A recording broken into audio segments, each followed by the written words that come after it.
Good morning, everyone. Hope you all are fit and fine, students. Yes, Peter, today we will discuss chapter number 6, The Helpful Young Man, taken from our English literature book. So, students, before we start this chapter, let's begin with a beautiful thought. So, students, let's start with a thought. Our prime purpose in this life is to help others. And if you can't help them, at least don't hurt them. बेटा हमारा prime purpose, सबसे main purpose बेटा हमारी life में क्या होना चाहिए कि औरों की हेल्प कीजिए किसी भी तरीके से. And if you can't help them, और बेटा अगर आप उनकी हेल्प नहीं भी कर पा रहे हो किसी भी रीज़न से, तो एटलीस्ट डोंट हर्ट देम. तो बेटा कम से कम उन्हें परेशानी ना दो.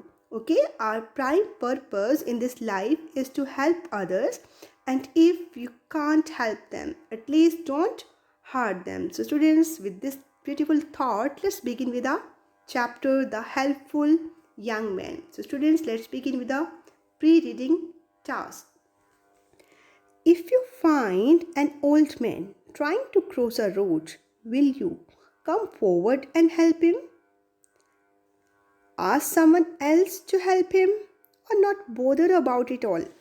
बेटा अगर आप एक ओल्ड मैन को देखते हो कि वो रोड को क्रॉस करने की कोशिश कर रहे हैं, तो बेटा आप क्या करेंगे? Come forward and help him. आप आगे आएंगे, उनकी हेल्प करेंगे. Ask someone else to him, या किसी और को बोलेंगे नहीं आप इनकी हेल्प कर दीजिए, हमें तो बहुत काम है, हम जा रहे हैं. Not bother about it not bother about it at all. या बेटा उसकी बिल्कुल भी परवाह नहीं करेंगे कि नहीं जो है अपने आप क्रॉस कर लेंगे, हम क्यों चिंता करें, हम क्यों परेशानी लें. तो what will you do students? Come forward. Okay, we should come forward and help him. हमें बेटा एज अ ह्यूमन बीइंग आगे आना चाहिए और उनकी हेल्प करनी चाहिए. Now students, when you help a needy person, do you boast of it to your friends?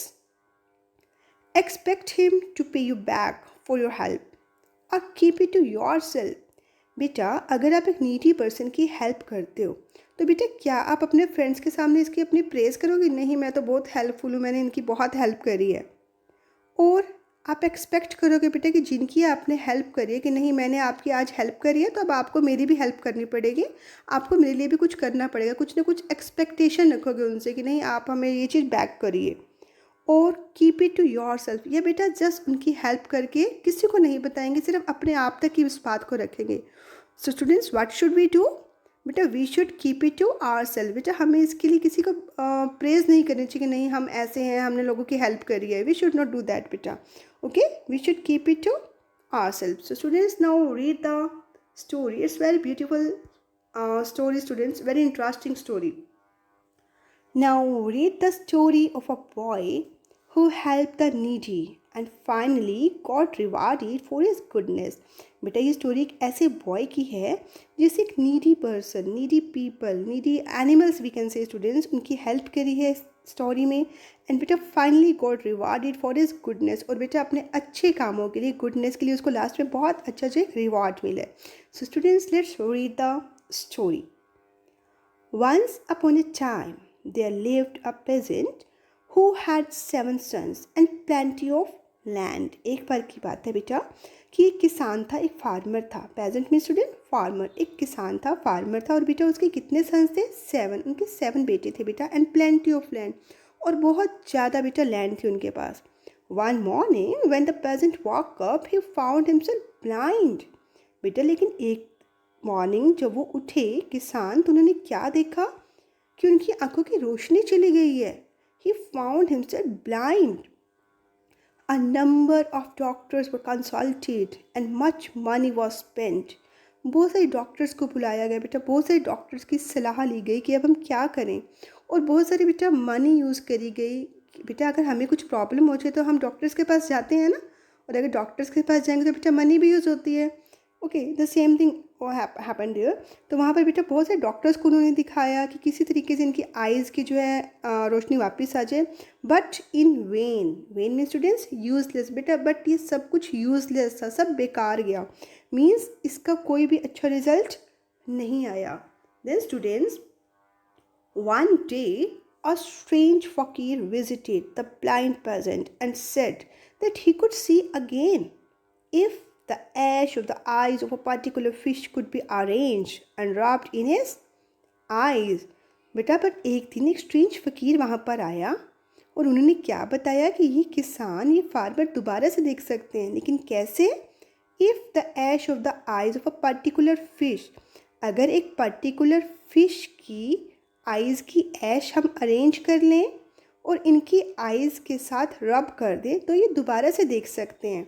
Now students, do you know what's the meaning of ash? बेटा हम जब किसी चीज़ को बर्न कर देते हैं, फिनिश कर देते हैं, तो उसके बाद जो हमारे पास मटेरियल सब्सटेंस बचता है बेटा, दैट इज़ कॉल्ड ऐश. एक राख की तरह, मतलब किसी भी चीज़ को जलाने के बाद बेटा जब बच जाता है, तो उसने क्या बोला बेटा फ़कीर ने कि एक पर्टिकुलर फ़िश की आइज़ की ऐश अगर आप लेकर आओ और इसको आप अपने फादर की आईलिड से टच कर दोगे तो ये दोबारा से देख सकते हैं. Okay, and then students, so it was decided that one of his sons would go to fetch the fish. तो इसने डिसाइड करा कि ठीक है, हम सभी सन्स में से, बेटों में से एक वहाँ पर जाएगा और फिश की जो है पर्टिकुलर फिश की आइज़ की ऐश जो है वहाँ पर लेके आएगा. Then students, 6 of his elder sons got scared, but बेटा बाकी जो उनके बेटे थे वो सब डर गए. Therefore they were reluctant to go for the purpose. बेटा इसलिए उन्होंने हेजिटेट करना शुरू कर दिया. कि रिलक्टेंट का मीनिंग छोड़ दिया अनविलिंग. रिलक्टेंट मीन्स अनविलिंग, कि वो जाना नहीं चाहते थे. उनको लगता था नहीं हम इतनी दूर जाएंगे, कोई प्रॉब्लम हो सकती है हमारे साथ, क्या पता हमें वो फिश मिले ना मिले, so many things. Okay, but student that they advise their father to send the youngest son for it. और इसलिए उन्होंने बेटा क्या प्लान बनाया, उन्होंने एक एडवाइस करी अपने फादर को, एक सलाह दी कि क्यों ना हम अपने सबसे छोटे भाई को भेज दें. The old man sent for him and asked him to fetch the required fish. और उनके फादर ने वैसा ही करा, यंगेस्ट बॉय को भेज दिया कि आप जाइए और उस पर्टिकुलर फिश की आइज़ की ऐश यहाँ पर लेकर आइए. The young man set out for the remote ocean.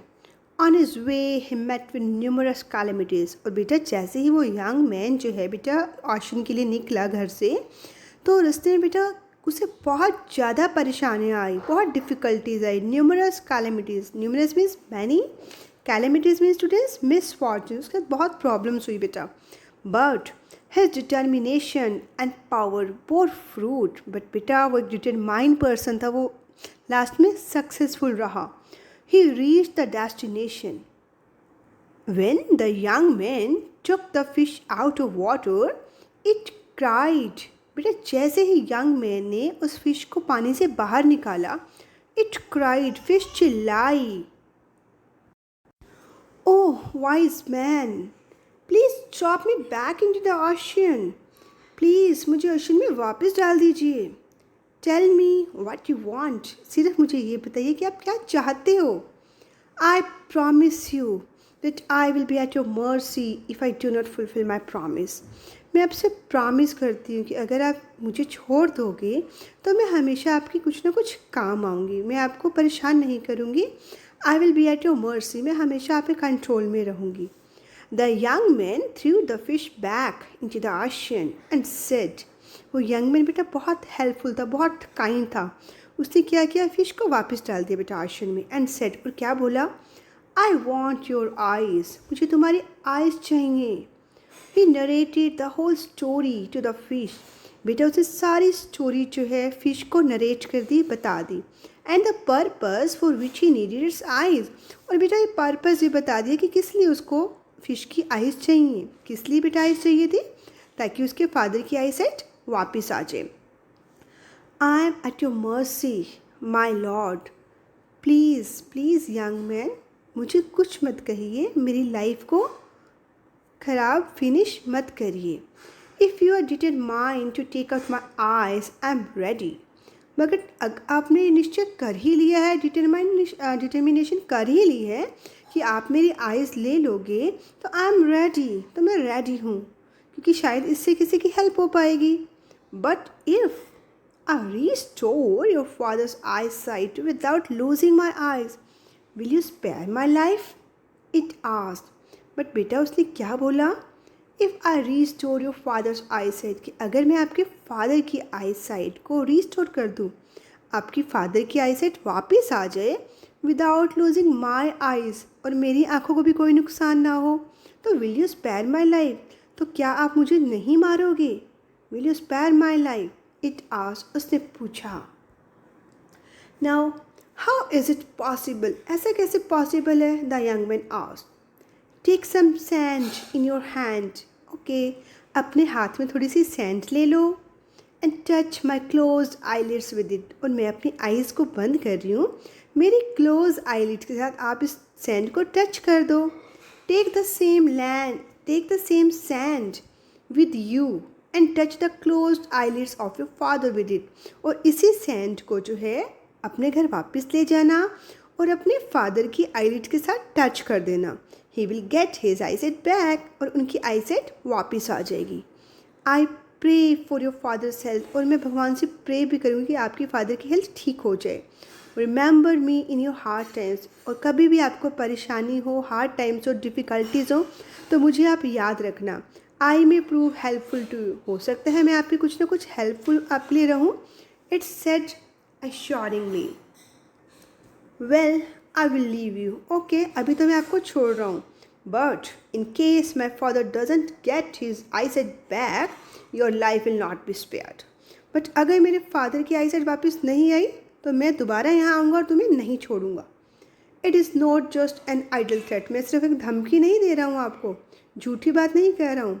I suggest that one must honour one's word, मैं ये आपको सजेस्ट करूँ कि जो आप कह रहे हो, जो आपने प्रॉमिस किया, आप उसको पूरा करोगे। हमें हमेशा अपने वचन का पालन करना चाहिए।